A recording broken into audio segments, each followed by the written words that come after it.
اور یوں ہی جھوٹ جو تمہاری زبان پر آ جائے مت کہہ دیا کرو کہ یہ حلال ہے اور یہ حرام ہے، تاکہ اللہ پر جھوٹ باندھنے لگو۔ جو لوگ اللہ پر جھوٹ باندھتے ہیں ان کا بھلا نہیں ہوگا۔ جھوٹ کا فائدہ تو تھوڑا سا ہے، مگر اس کے بدلے ان کو عذاب علیم بہت ہوگا۔ اور جو چیزیں ہم تم سے پہلے بیان کر چکے ہیں وہ ہم نے یہودیوں پر حرام کر دی تھی، اور ہم نے ان پر کچھ ظلم نہیں کیا بلکہ وہی اپنے آپ پر ظلم کرتے تھے۔ پھر جن لوگوں نے نادانی سے غلط کام کر لیا پھر اس کے بعد توبہ کی اور نیکوکار ہو گئے تو تمہارا پروردگار ان کو توبہ کرنے اور نیکوکار ہو جانے کے بعد بخشنے والا ہے، رحمت کرنے والا ہے۔ بے شک ابراہیم لوگوں کے امام اور اللہ کے فرما بردار تھے جو ایک طرف کے ہو رہے تھے اور مشرکوں میں سے نہ تھے۔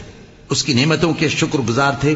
اللہ نے ان کو برگزیدہ کیا تھا اور اپنی سیدھی راہ پر چلایا تھا، اور ہم نے ان کو دنیا میں بھی خوبی دی تھی اور وہ آخرت میں بھی نیک لوگوں میں ہوں گے۔ پھر اے نبی ہم نے تمہاری طرف وہی بھیجی کہ دین ابراہیم کی پیروی کرو جو ایک طرف کے ہو رہے تھے اور مشرکوں میں سے نہ تھے۔ ہفتے کا دن تو انہی لوگوں پر مقرر کیا گیا تھا جنہوں نے اس میں اختلاف کیا، اور تمہارا پروردگار قیامت کے دن ان میں ان باتوں کا فیصلہ کر دے گا جن میں وہ اختلاف کرتے تھے۔